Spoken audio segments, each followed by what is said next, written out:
Um, Malapit na ako mag-aral ng driving, 46 minutes. Pero sa alagay na yun, maaari pa din ako makamaneho ng hanggang 8 gulong. Tapos noon, pagkatapos ng training sa TESDA, matraining naman ako. Computer, encoder programmer. Lahat night class lang. Pag ayos na, maano naman ako, maaral ng vocational, yung civil architecture engineer. At saka, ang pinaka-importante, pag natapos ko yun, maaral ako ng economics, vocational, related sa pagkapulis. Tapos, mapulis ako. At saka, ma-duty ako sa Pinabada. Pero matagal pa yun. Pero hindi ako maano sa crime. Doon lang ako sa duty.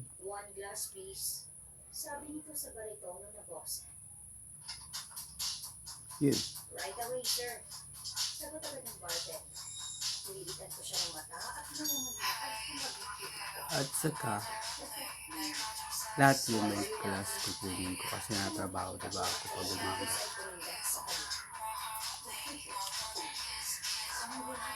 Pero paunti-unti yun.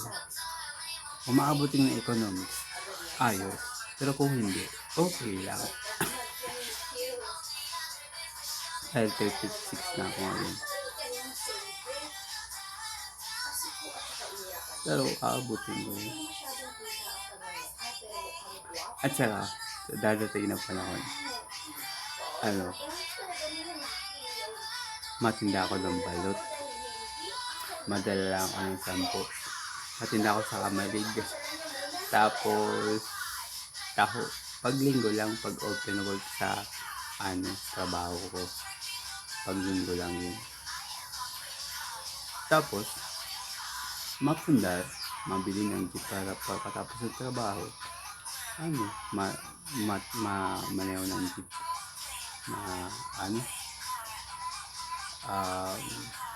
Bandang Pinabatan to Ligas.